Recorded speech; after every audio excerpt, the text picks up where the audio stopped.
So in this video, we're talking more about Section 8.2, Law of Sines, and this is known as the ambiguous case. So it's the case of side-side angle. So geometry teachers everywhere are glad that side-side angle is not, in fact, a way of proving two triangles congruent. And we're going to see that as we look at this case, because under certain conditions, there is only one triangle possible when you're given two sides and an angle that's not in between those two sides, which is what you get with side-side angle. Sometimes you will get only one triangle possible, sometimes no triangle possible, and in the most interesting case, there can be two different triangles possible, which is why that's not a way of proving triangles congruent. So what happens is, because the sine of an angle and the sine of its supplement are the same. So for example, the sine of 30 degrees is a half, and the sine of 150 degrees, which is 180 minus 30, is also a half. Then if we, in the course of using law of sines, if we take the inverse sine of whatever it might be, in the case of a half, we won't know whether that should be a 30-degree angle or a 150-degree angle, and in any other case as well. So when you take the inverse sine of some positive number, there are two possibilities, and it cannot distinguish between the acute angle and the obtuse angle, that is its supplement. So for example, you see in the yellow here, we've drawn a triangle where you have a 28-degree angle, and then opposite that is a side length of 5. Adjacent to the 28-degree angle is a side length of 9. If we were trying to use law of sines to find that angle theta, we could take the inverse sine of this 9 sine 28 degrees over 5, and our calculator is programmed to give us that acute angle, that 57.7 degree angle. But in a different version of that triangle, notice these have the same side-side angle, but it's been reconfigured a little differently to where that angle theta that we're looking for is an obtuse angle. Then, when we solve for the angle theta using law of sines, if we just trusted our calculator and took the inverse sine, we would get that 57.7 degree angle. We know in this case that couldn't be, because we can see visually anyway that that should be an obtuse angle. So instead of the 57.7 degree angle, what we really want is 180 minus that, the 122.3 degree angle, whose sine is also the same. So that's the issue that we find ourselves with, and we'll explore this and see how it plays out. So here's another visual. You're looking at our unit circle. You can see that since sine of an angle is the y-coordinate of that point on the unit circle, that this angle, the yellow angle theta in quadrant 1, and its supplement, 180 minus that, the green angle here in quadrant 2, have the same y-coordinate, and so their sine is going to be the same, which means if we're taking the inverse sine of that, we don't have a way of distinguishing which of the angles is actually correct. So let's explore some more the case of side-side angle. So I'm going to show you 4 different possibilities of what might happen. Now, and we'll talk more about this a little bit. When we do side-side angle, we're always going to redraw the triangle so that the angle that we know, so in side-side angle, we're going to know one angle, and we'll know the two sides that are not making up the angle. So I'm always going to redraw the triangle so that the known angle is in the lower left-hand corner, and then the sides we know will be opposite and adjacent. Okay, so I have tried to put these in color here so you can see that the angle A is what we know, and the side length A and the side length B are given to us. We know what those are. So one scenario is that that opposite side just happens to exactly be the height that would make this be a right angle. So in that case, when that happens, we would see then that that opposite side is exactly B times the sine of A. okay? And in that case, there's only one triangle possible, and it is going to be a right triangle. Okay? So the second case is where we have a situation that looks like this. So when we draw in, so what we're going to do is we're going to take our triangle and we're going to draw in that perpendicular, and then we're going to find out what that is, what that height is. And so by saying that the sine of angle A is that opposite over the hypotenuse, then we can see that the height is going to be b times the sine of A. So that is going to be that perpendicular distance from the vertex C to that side length AB. So if the opposite side is exactly that b sine A, that means that we actually have a right triangle. Now, on the other hand, that h, that perpendicular distance, is the shortest distance that we can put in here to actually reach that opposite side. So if A is less than, if that opposite side is less than b times the sine of A, that means it is not long enough to reach that opposite side. That means there's actually no triangle possible at all, because it won't reach. It's not long enough to connect.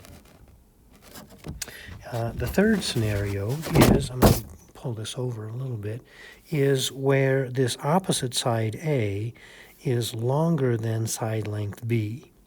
So when that is the case, there's only one place you can put that opposite side.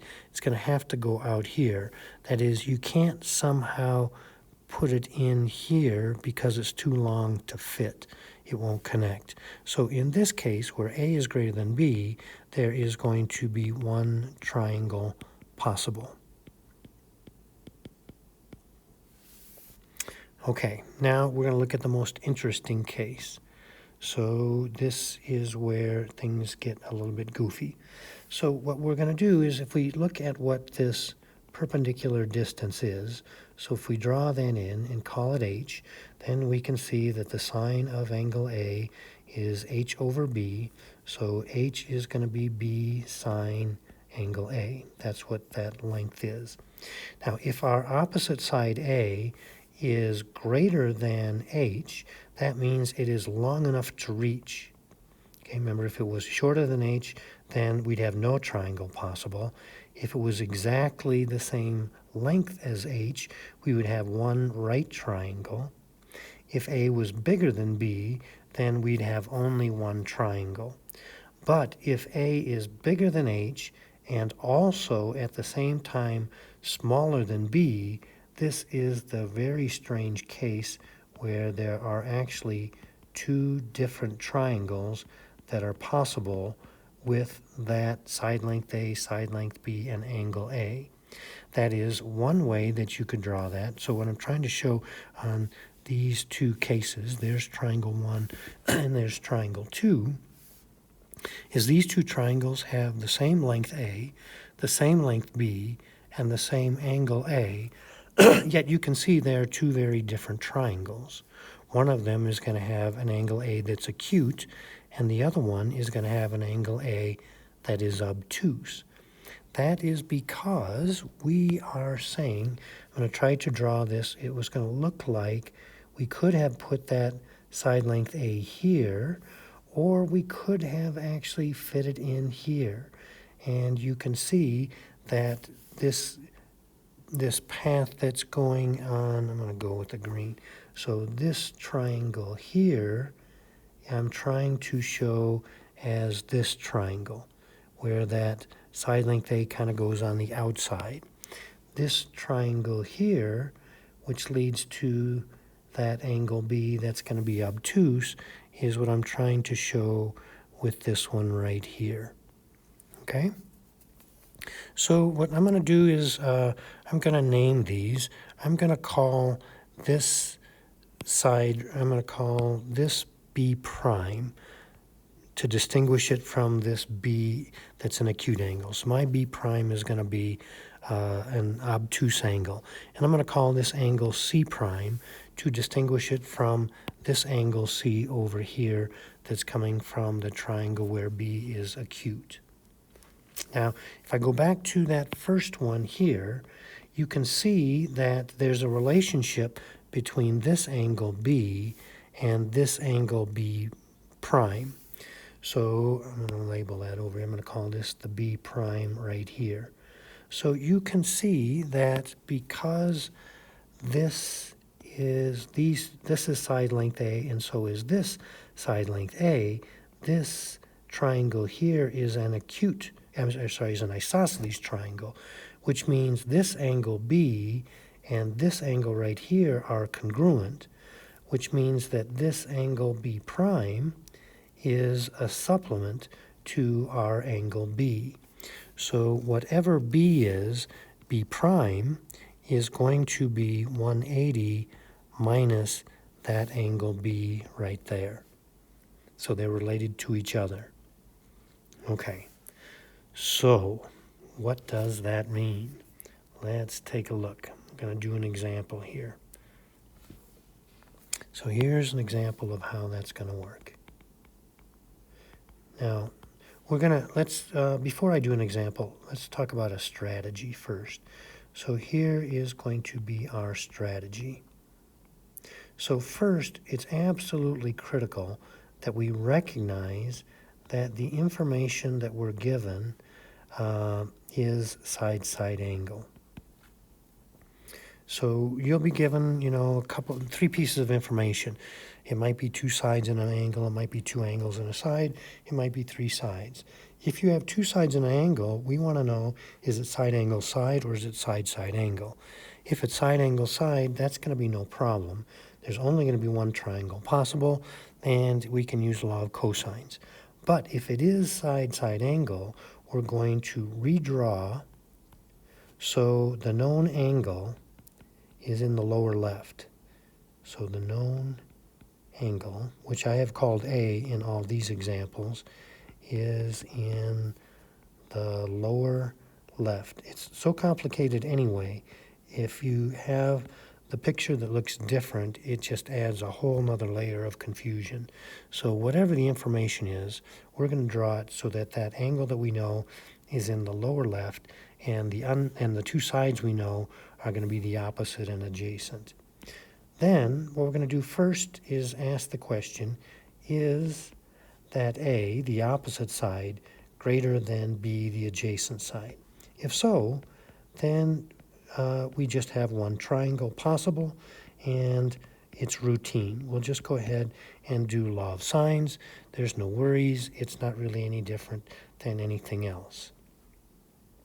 If not, if A is equal to B sine A, which is what we are calling H, then we know there's one triangle, and it's a right triangle. And in that case, we can either use SOHCAHTOA to solve it, or we could go ahead and use law of sines. Either way is going to work. It's just routine. We don't really have any concerns.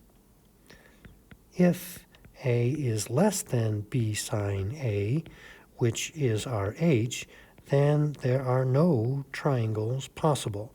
In that case, we just say, we can't do this, there's no triangle, and we go on to the next problem, because there's nothing more that can be done. We can't solve the triangle when it's not physically possible to make that triangle. Okay, then that leads us to the worst case scenario. If our H is, that our opposite side A is bigger than H, which is less than the adjacent side, which I'm calling B, although they may have different names, then there are two triangles possible. And you're going to have to state that and solve both the triangles. And that's what we're going to talk about here. So let me jump down. I'm going to do one. I'll get to one. So that'll come up later on. But let's just do our strategy here. So here is our information. So I'm going to draw a triangle. And I see we have two sides and an angle, so I'm suspicious. Is this side-side angle? So I'm going to try putting the angle A in the lower left. The opposite side is going to be side A, and sure enough, there is the adjacent side. So this is, in fact, a side-side angle. Can you see it? Side-side angle. And so now we're on heightened alert. So we look and we say, we notice that A, that opposite side, is bigger than B. So that means there is one triangle possible. So not to worry. We're just going to go ahead and do law of sines like we have done in all those problems we did on the previous homework. So we can say that the sine of angle A, which is 98 degrees, over side length A, which is 10, is going to equal, well, the only other piece we know is B, so that's going to go here, and that means we need the sine of angle B there. Now we're just going to cross multiply, so 3 sine 98 degrees is equal to 10 sine B. Sine of angle B is going to be 3 sine of 98 degrees over 10. So we're just going to go to our calculator and go, I'm going to turn it on and go inverse sine. So second sine, and 3 sine 98 divided by 10, close the parentheses, enter, and I'm getting 17 point, and I'm going to round it to 3 degrees. So there is our angle B. And now that we know two of the angles, we can get our third angle. So C is going to be our 180 minus the 98 that was the angle A, and minus the 17.3 that was our angle B. So 180 minus the 98 minus the 17.3 is going to be 64.7 degrees. And we still have to find side length C. So I'm going to take the two that we knew. So I'm going to say sine of 98 degrees over 10 will equal the sine of our 64.7 degrees, 64.7 degrees over the side C that we're trying to find. And I'm not going to be terribly concerned about how accurate we are here as I have been in the past. So cross multiplying, we're going to get C sine 98 degrees is 10 sine 64.7 degrees.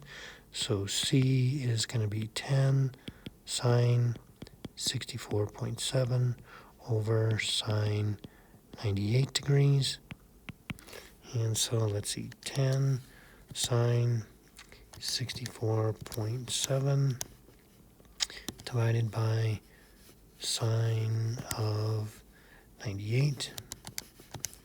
And I'm getting 9.13. Now let's go, what are my other side lengths? They're just to the nearest tenth. I'll go to the nearest, they've been to the nearest whole number. I'm going to go to the nearest tenth, so I'll just call that 9.1. So I'm going to be a little more lax on accuracy on these. Okay, let's do the next one.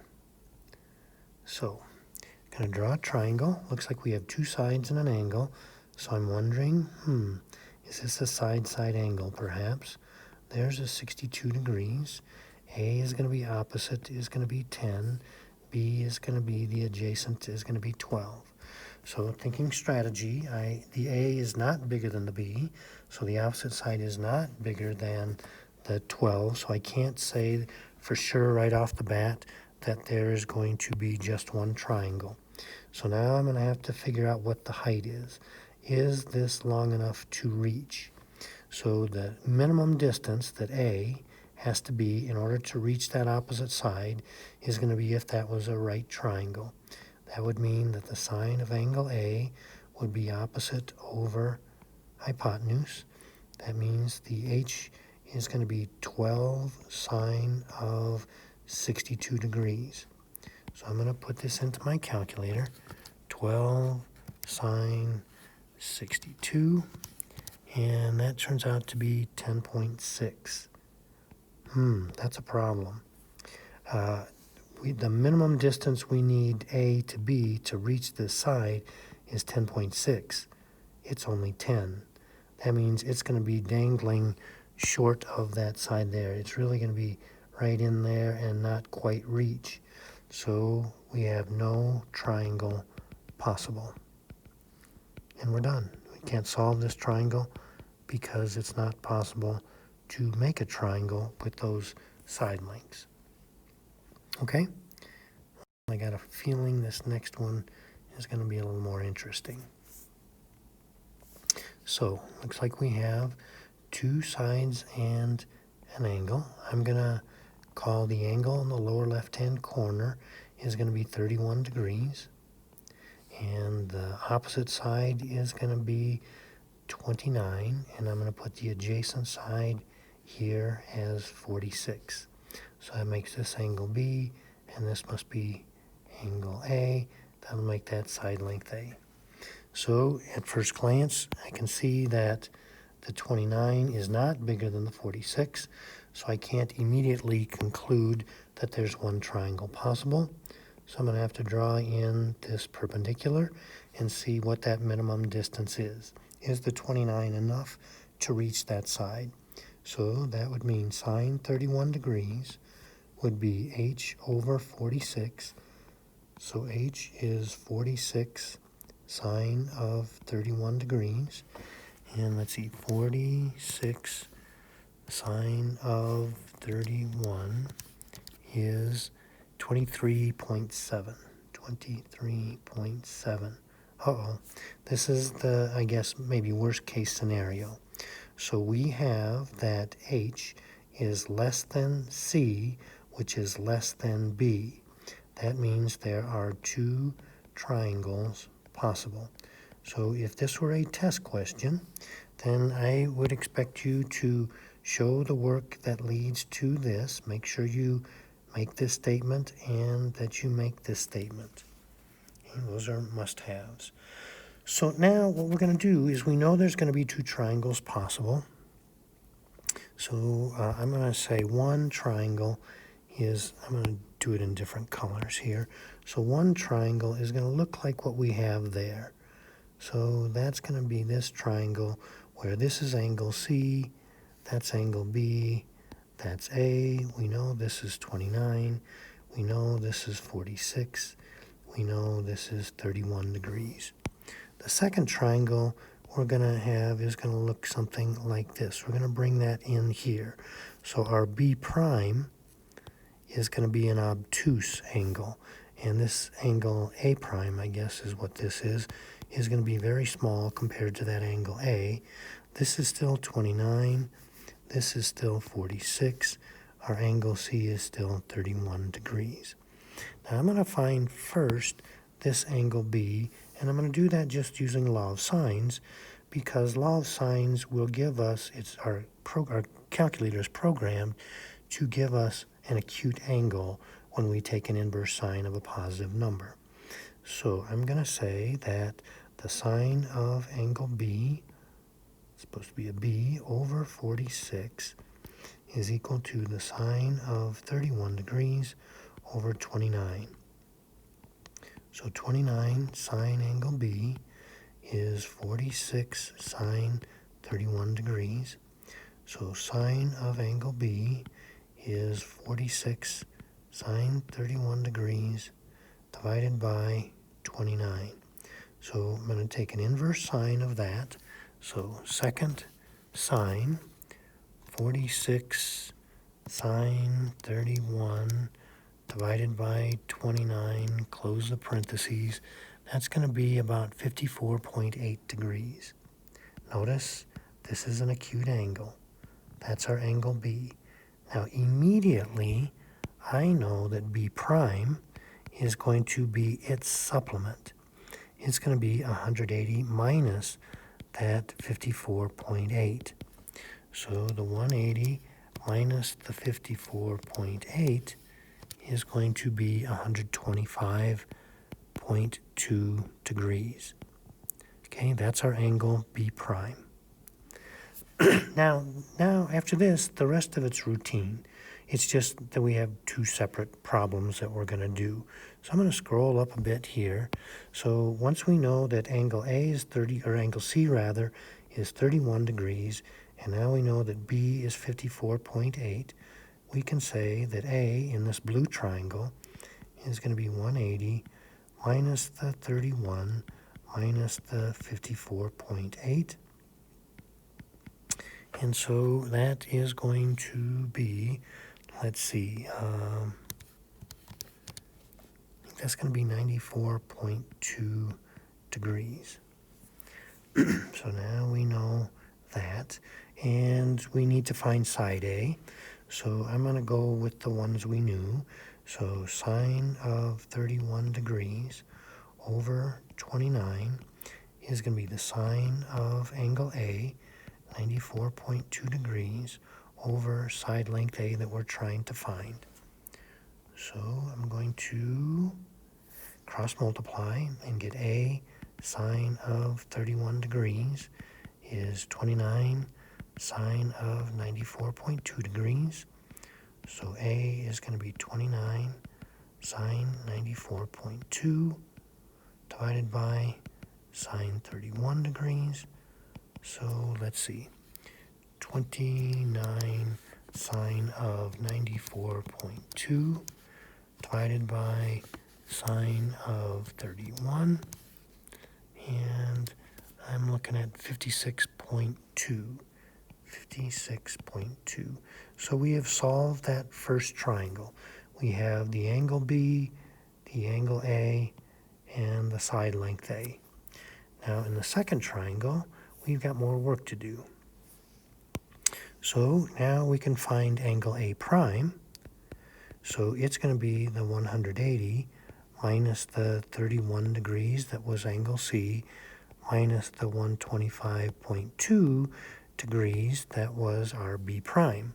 So 180 minus the 31 minus the 125.2 is 23.8 degrees. So that is going to be our angle A prime. Now we have to find side length A prime. So we can say the sine of 31 degrees over 29 is going to be the sine of angle A prime, which we said was 23.8 degrees, over, and we're going to call that A prime. So cross multiplying A prime sine 31 is 29 sine 23.8. So A prime is going to be 29 sine 23.8 divided by sine of 31.